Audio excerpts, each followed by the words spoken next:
నిఘా నీడలో 10th పరీక్షలు 18 నుంచి ఏప్రిల్ 2 వరకు ఎగ్జామ్స్. హాజరు కానున్న 5,08,000 మంది విద్యార్థులు.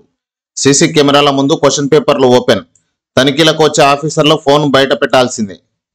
ఈ నెల 18 నుంచి ప్రారంభం కానున్న 10వ తరగతి పబ్లిక్ పరీక్షలను పకడ్బందీగా నిర్వహించేందుకు విద్యాశాఖ ఏర్పాట్లు చేసింది. పూర్తిగా నిఘా నీడలో పరీక్షలు నిర్వహించేందుకు రెడీ అయింది.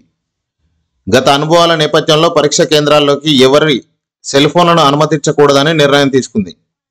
చివరికి తనిఖీలకు వచ్చే ఆఫీసర్లు ఫోన్ బయట పెట్టాలనే ఆదేశాలు జారీ చేసింది. రాష్ట్రంలో ఈ నెల 18 నుంచి ఏప్రిల్ 2 వరకు 10th పబ్లిక్ పరీక్షలు జరగనున్నాయి. ఈ పరీక్షలకు 5,08,385 మంది హాజరు కానున్నారు. వీరి కోసం రాష్ట్ర వ్యాప్తంగా 2,676 పరీక్ష కేంద్రాలను ఏర్పాటు చేశారు. ఆయా సెంటర్లలో విధులు నిర్వహించేందుకు 30,000 మంది ఇన్విజిలేటర్లను నియమించారు.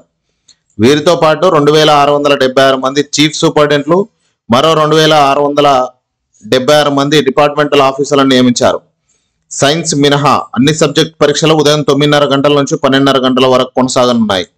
అయితే ఈ నెల 26, 27 తేదీల్లో జరిగే ఫిజిక్స్, బయాలజీ పేపర్లు మాత్రం ఉదయం 9:30 నుంచి 11 గంటల వరకు ఎగ్జామ్స్ నిర్వహిస్తారు. ఉదయం 8:30 గంటల నుంచే విద్యార్థుల సెంటర్లోకి అనుమతిస్తారు. నిరుడిలాగే ఈసారి కూడా 9:30 గంటలకు 5 నిమిషాల ఆలస్యం వచ్చినా విద్యార్థుల పరీక్ష కేంద్రాల్లోకి రాణిస్తారు. అయితే క్వశ్చన్ పేపర్లను సిఎస్ రూమ్లోని సీసీ కెమెరాల ముందు ఓపెన్ చేయాలని అధికారులు ఇప్పటికే ఆదేశాలు జారీ చేశారు. పరీక్ష కేంద్రాల్లో ఏ చిన్న ఘటన జరిగినా దానికి సెంటర్ చీఫ్ సూపరింటెండెంట్ బాధ్యత వహించాల్సి ఉంటుంది. పరీక్ష కేంద్రంలో ఏమైనా ఘటనలు జరిగితే దానికి ఇన్విజిలేటర్దే బాధ్యత అని ఆయన చెప్పారు. ఇప్పటికే స్టూడెంట్లకు హాల్ టికెట్లు పంపించామని వెబ్సైట్లోని పెట్టామని తెలిపారు. ఏమైనా ఇబ్బందులుంటే ప్రభుత్వ పరీక్షల విభాగం ఆఫీస్లోని హెల్ప్ లైన్ నెంబర్ 04023230942కు కాల్ చేయాలని సూచించారు.